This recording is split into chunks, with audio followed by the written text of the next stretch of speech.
Declan, thank you very much. An extraordinary rich set of data there and showing trends going back to 1841. So thank you very much for all the immense amount of work you put into that presentation.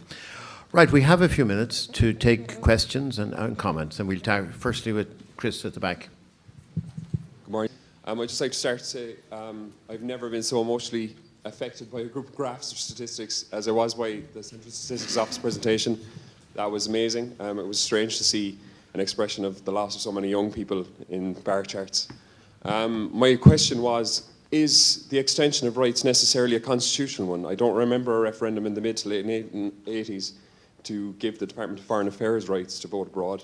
I was probably more obsessed with being a Teenage Mutant Ninja Turtle than I was with a referendum at the time. But is it necessarily constitutional? Is it legislative? Could we extend rights more easily than maybe enshrining them? Okay, we'll take that. Any other comments? There were other people who wanted to get in before. Stuart, do you want to come in? And just a very brief question. Again, name please. Sorry, Stuart Dixon, MLA. Just to ask a very brief question in relation to those migrant outward statistics. What differentiates between a migrant and a temporary absent individual? How do you mark that point? Okay, thank you. Mark Daly. Yeah, Mark Daly. Just going back to one of the previous presentations, a short question on, of the countries, I think it was 15 of them, 14 that only extend voting rights in presidential elections. How many of those would be presidencies that have US-type presidential powers, and then those who would be limited, like our president? Thank you. Okay, thank you. And we'll take one more question now from Tom there, and then we'll go back to the panel. Thanks, Chairman. Tom Burke. Question for the statistician there. I'm not sure if you can answer for us. I have heard the figure of 1 million Irish-born being resident in the United Kingdom, in Great Britain. Is there an estimate of the number of Irish-born resident outside the state? Thank you.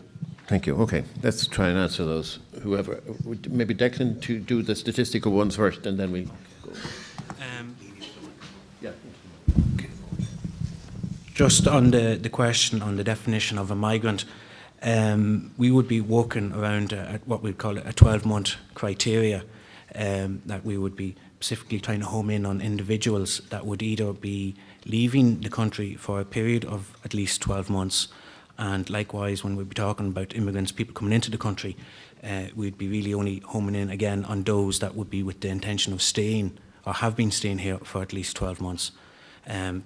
These definitions would be the same as they're trying to adopt right across Europe, like with certain institutions like Eurostat. With regards the number of Irish residents abroad, the simple answer to that is no, we don't have a number on that, because of the complexity in trying to compile such a number. We're talking about 220 countries that all collect their data differently to each other and to us. Part of my work is as well, I work with census inquiries, and if any of you contacted me on Monday and asked me how many nationals of a particular group were living in Ireland, we could come back to you in half an hour and get you that figure. But we're fairly ahead of the game in that respect. Not all other countries would have that set up to accommodate.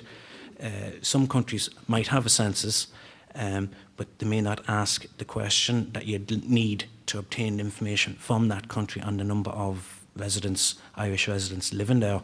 As well, we'd have to be careful. What is the definition? Are you talking about a recent migrant from Ireland? Are you talking about someone that had maybe emigrated back in the 50s or the 60s? Are you talking about first generation, second generation? Do you have the breakdown by age? So there's a lot of complexities to trying to obtain that information from the rest of the world. Not to mention, not all countries have census. Some would base their population on just a survey. So there could be margins of error there. So how would you harmonise that between countries to bring it up to a standard you're happy with? You're very much dependent on the host country to give you the information, where other countries mightn't even have a survey or a census. They might have a population register. that has its benefits, but it also has its disadvantages.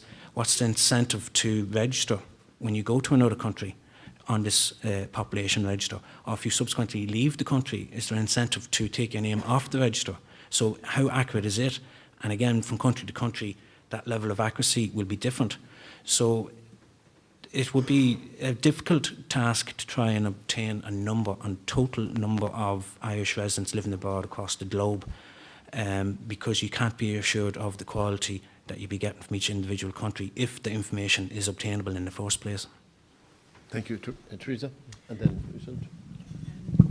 Excuse me, just on the category in the table that, oh, sorry, just on the category in the table that you were asking me about, yes, the vast majority of those are presidential systems in the ones that we would be familiar with, for example, would be the United States or France. But even further down also, in the case of countries where there are voting rights for citizens abroad at both presidential and referendums, the vast majority of those countries are also those with, where they specifically say presidential systems, those are presidential elections, those are ones with presidential systems. But I would just add to that, is because that it is a little bit unusual that in parliamentary systems you have direct elections for the president. That's actually a little bit unusual feature in many countries where you have a president who is the nominal head of state. Very often those are appointed through parliamentary processes. So Ireland is a little bit of an outlier in that structure in the first instance, in that we actually have direct elections for the presidency.